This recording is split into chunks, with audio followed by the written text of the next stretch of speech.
Bonjour tout le monde, ici Marjorie Dumas, je suis thérapeute en physio chez Ergo Physio des Appalaches et aujourd'hui, on démystifie ensemble la fameuse question qu'on se fait poser très souvent en clinique. Je me suis blessée, est-ce que je mets de la chaleur ou de la glace?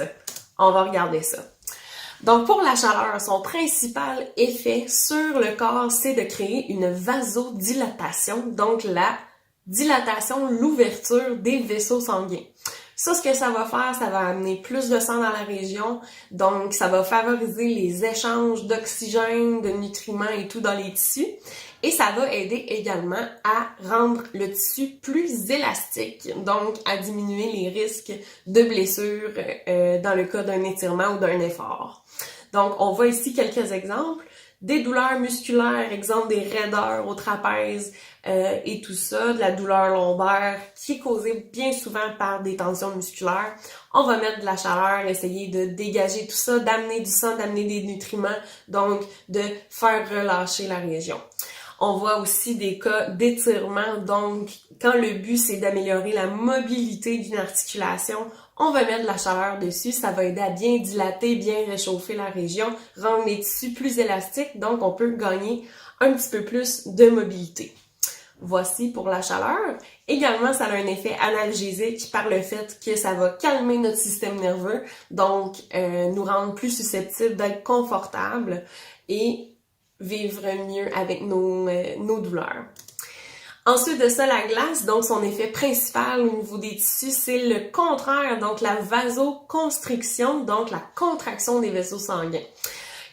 Pourquoi on l'utilise dans le fond? C'est quand il y a, par exemple, une accumulation de liquide qu'on voit juste ici au niveau de ce genou-là qui est enflé. Le fait d'appliquer de la glace va faire contracter les vaisseaux sanguins, donc expulser le surplus de liquide pour le retourner dans la circulation. On voit ici une main qui est inflammée, donc des cas d'arthrite par exemple.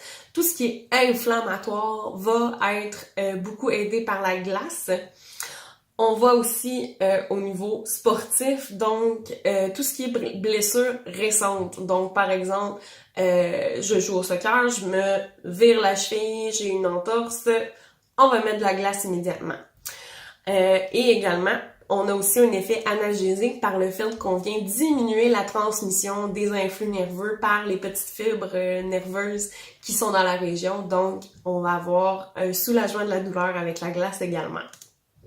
Je vous donne des petits exemples ici. Donc, comme j'ai mentionné tantôt, avec notre soccer, notre cheville qui se tourne, on voit ici la cheville. Ça, c'est un traumatisme qui est assez récent. Il y a une accumulation de sang sous la malléole ici. Il y a une accumulation de liquide. Donc, on a très fort probablement une réaction inflammatoire en ce moment. Il faudrait vérifier aussi s'il y a de la chaleur à ce niveau-là. Bon, on s'en doute assez fortement. Donc, tout indiqué, on met de la glace.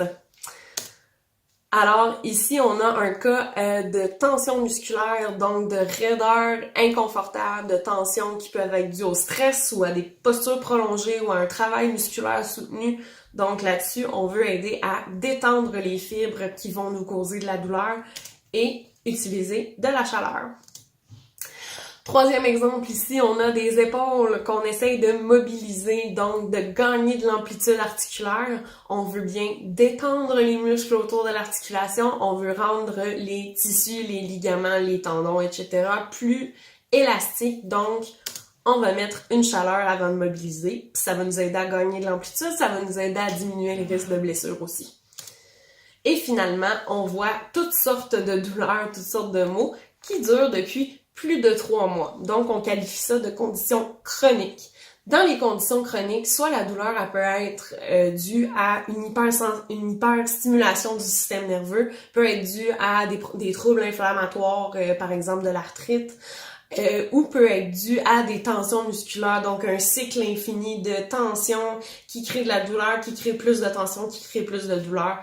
Donc, depuis plus de 3 mois, soit on peut mettre de la chaleur ou de la glace. Ça n'a pas vraiment d'importance rendu à ce stade-là. C'est vraiment d'essayer et de voir c'est quoi qui vous fait le plus de bien à vous.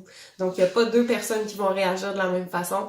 Après 3 mois, on est sûr et certain que c'est une condition chronique, donc on ne l'aggravera pas avec un ou l'autre. Donc, on y va avec ce qui nous fait du bien. Donc voilà. Les indications, donc comment on les utilise, la chaleur, on n'a pas vraiment de limite si c'est confortable pour vous. Donc on veut éviter les risques de brûlure, on va mettre bien des couches de serviettes ou une bonne protection en dessous de la chaleur pour être sûr de pas s'endormir et se brûler par exemple. Souvent on recommande des durées de 20 à 30 minutes de chaleur, ça va faire amplement de la différence pour vous. Donc, 20 à 30 minutes, plusieurs couches de serviettes, on veut pas se brûler, on fait attention. Pour ce qui est de la glace, alors on va privilégier des courtes périodes, alors 10 à 15 minutes. Au-delà du 10 à 15 minutes, on a souvent une réaction contraire, donc que les vaisseaux sanguins vont se redilater pour essayer de protéger le tissu pour pas qu'il gèle. Fait que c'est pour ça qu'on y va à courte durée.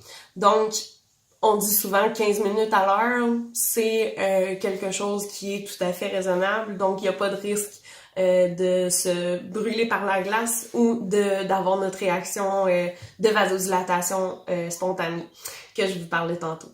Donc voilà, j'espère que ça vous aide un peu à vous démêler dans tout ça, et si jamais vous avez des questions, n'hésitez pas à contacter un de nos thérapeutes.